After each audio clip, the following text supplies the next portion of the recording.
guys, j'espère que vous allez bien. Bienvenue chez La Doa. It's about everything, as you know. Petite recherche, petit dossier, je suis là. Actuellement, j'en avais déjà parlé. On est du côté de où? On est dans la République pas démocratique, pardon. La République du Congo. Oui, c'est là qu'on est. Oui. En plus, deuxième supporter de Doha, c'est bien Congo-Brazza. Il y avait déjà le dossier que je parlais de la ministre avec la loi 170. Et vous savez, 370 ou 170? Bref, on va regarder ça ensemble. J'en avais déjà parlé. Je viens amener certaines petites rectifications parce que cette ministre a amené des rectifications. Donc, moi, je fais la même chose. Vous savez, Doha, on est de tout. Un moment, on parle de football. Un moment, on parle de musique. On parle de tout. On parle de toutes les actualités qui attirent mon attention. Et ça attire mon attention et c'est pour ça que j'en parle. Et donc, si ça attire mon attention, mais ça attire votre attention aussi. Oui, il faut parler de tout, guys. Il faut être ouvert à tout. Notre esprit doit être élargi. Depuis plusieurs jours, ici qu'on a, les réseaux sociaux congolais sont en ébullition. On parle des accusations, des insultes, des attaques personnelles, des montages, des publications virales et autres centres de la tempête. Ici, on parle en effet de Madame Inès Nefer Ingani Bumbo Yalo, la ministre chargée de la promotion de la femme. Mais aujourd'hui, il faut être capable de séparer les émotions des faits. Parce qu'on peut être en désaccord avec une loi, on peut questionner ses conséquences, on peut débattre de son efficacité, mais on ne peut pas accuser une ministre d'appliquer une loi votée par la République comme si elle l'avait inventée elle-même. Elle n'a pas inventé la loi. Elle applique juste ce qui existe déjà. Mais maintenant, on va parler de peut-être qu'il y a des notions qui doivent être expliquées parce que ça peut, à long terme, on peut applaudir, mais on sait que les lois sont toujours contournées. Ça risque de porter préjudice, même à la femme aussi. Donc, c'est de ça qu'on va parler, guys. On est chez La Doa, it's about everything. La place où on pratique le discernement. Pourquoi? Parce que nous ne sommes pas nés avec et nous en avons besoin. Et on prend le temps, guys. On met des likes, des petits cœurs aussi. On booste la vidéo. On donne la force, c'est des actions complètement gratuites, mais ça donne la force et c'est fortement apprécié. Donc, on y va sans perdre d'instant.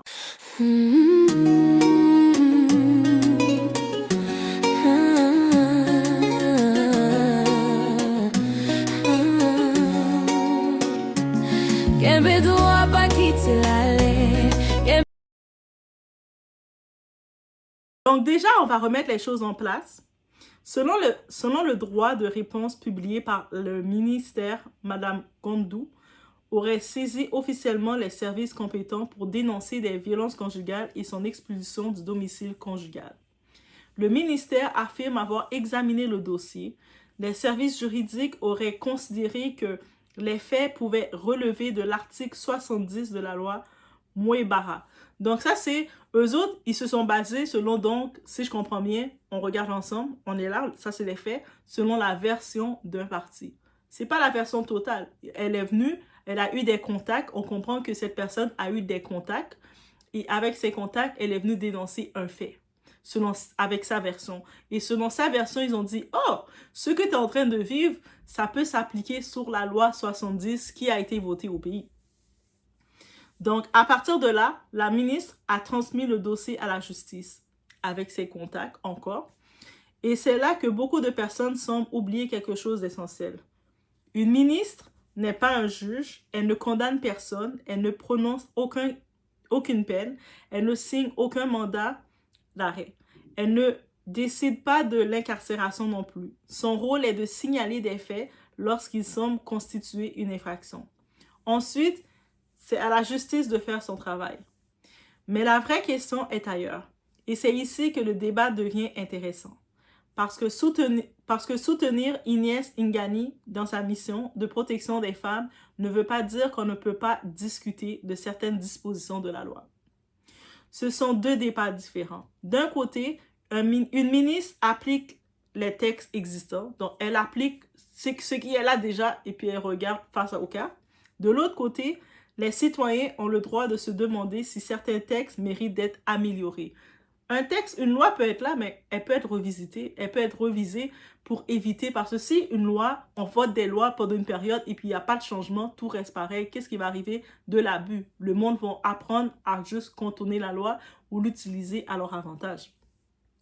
Et c'est là que beaucoup de Congolais s'interrogent, et dont Doha aussi. Comment restaurer un couple après une telle procédure? Posons-nous calmement la question. Supposons qu'un mari soit poursuivi ou emprisonné à la suite d'une plainte fondée sur l'article 70. Que se passe-t-il ensuite? Comment reconstruire la confiance? Comment recréer l'amour? Comment faire revenir la tendresse? Comment rétablir l'harmonie? La réalité est que la justice peut sanctionner un comportement, mais elle ne peut pas fabriquer des sentiments. Elle peut protéger une victime, mais elle ne peut pas obliger deux personnes à s'aimer.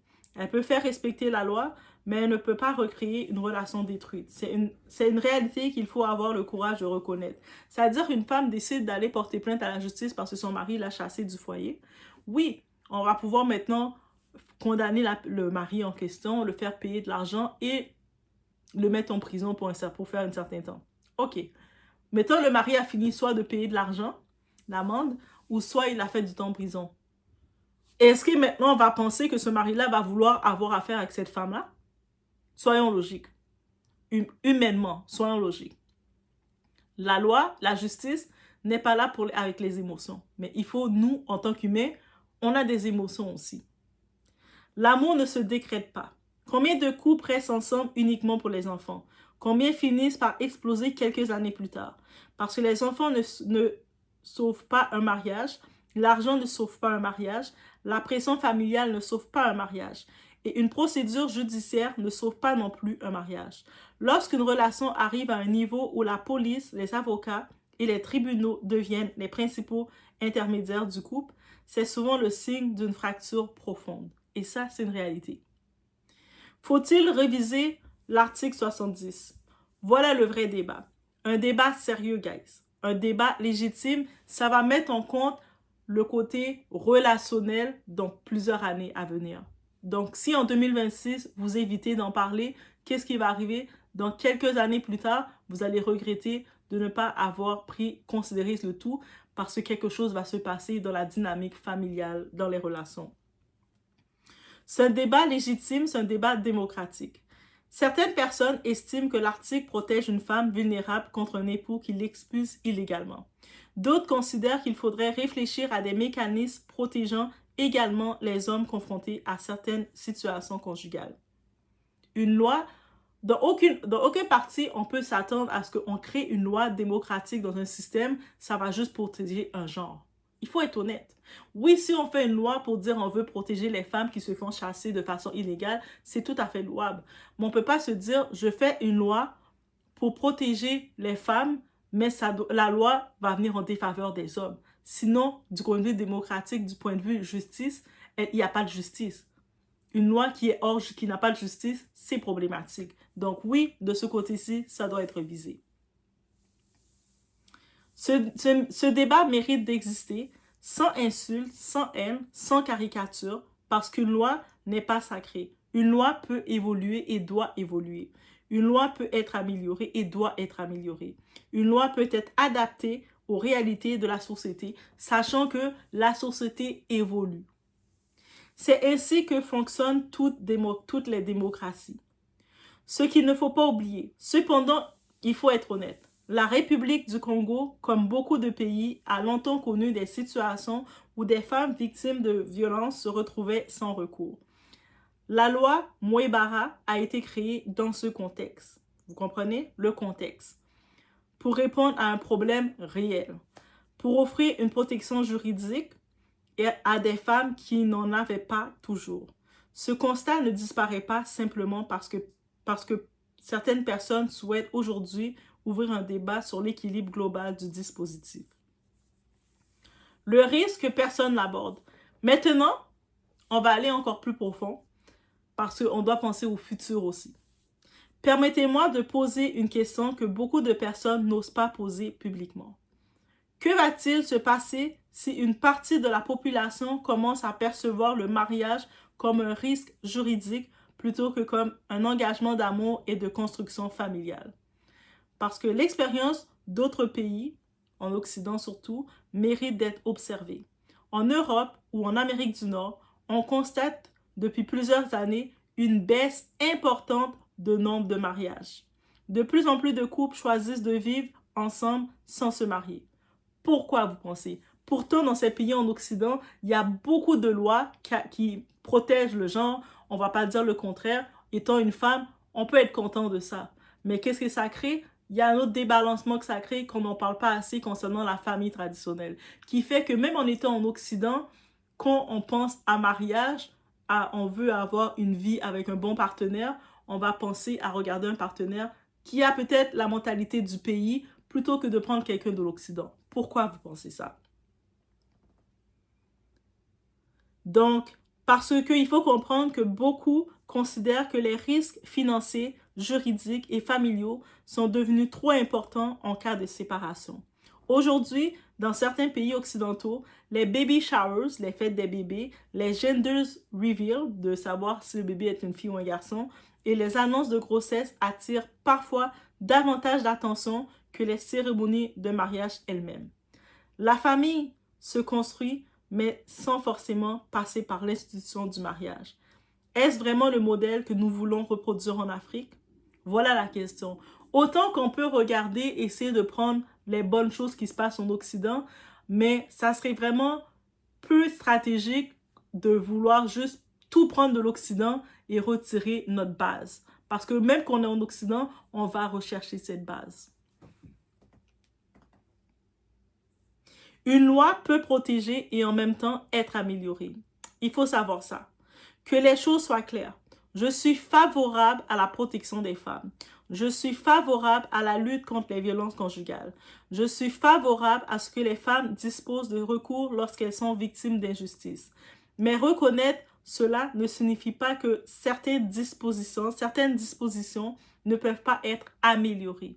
Je crois aussi à reviser ce qui se passe, améliorer, regarder l'évolution pour éviter les abus. L'histoire montre que même les meilleures lois peuvent parfois être détournées ou utilisées de manière abusive. C'est précisément pour cette raison que les systèmes judiciaires prévoient normalement des mécanismes permettant d'identifier les abus, les fausses accusations ou les procédures engagées de mauvaise foi. Une loi forte doit protéger les victimes réelles, mais elle doit également prévoir des garde-fous contre les abus éventuels. C'est ce qui renforce sa crédibilité. On le voit actuellement en Occident. Il y a beaucoup de femmes africaines, par exemple, elles sont dans leur foyer, elles arrivent en Occident en se disant « Oh, il y a beaucoup d'avantages, beaucoup d'allocations que je peux recevoir en me déclarant femme seule. » Soit des fois, elles vont faire une entente avec leur homme en se déclarant femme seule, soit elle va explicitement chasser leur homme du foyer pour bénéficier des avantages qui ont été établis pour les femmes seules. C'est de l'abus, ça s'appelle. C'est de l'abus du système. Ça veut dire que la loi n'est pas infaillible. Et maintenant, qu'est-ce qui risque d'arriver quand il y a de l'abus? On va couper les privilèges qui étaient attribués, qui causaient l'abus. Le vrai objectif dans tout ça, plutôt. Au fond, le débat ne devrait pas opposer les hommes aux femmes. Le débat devrait être comment protéger les femmes victimes. Comment protéger les hommes lorsqu'ils sont eux-mêmes victimes d'abus aussi. Comment protéger les enfants? Comment préserver la famille? Comment encourager le mariage tout en garantissant la justice? Comment construire des lois équilibrées qui inspirent confiance à tous les citoyens? Car une société ne progresse pas lorsque les hommes et les femmes se considèrent comme des adversaires. Ça ne fait pas une société forte, on va être honnête. Elle progresse lorsqu'ils se considèrent comme des partenaires dans la construction d'un avenir commun. On regarde mon avis personnel dans tout ça aussi. Personnellement, je soutiens la mission d'Inès Ingani lorsqu'il s'agit de faire respecter les lois de la République et de défendre les droits des femmes.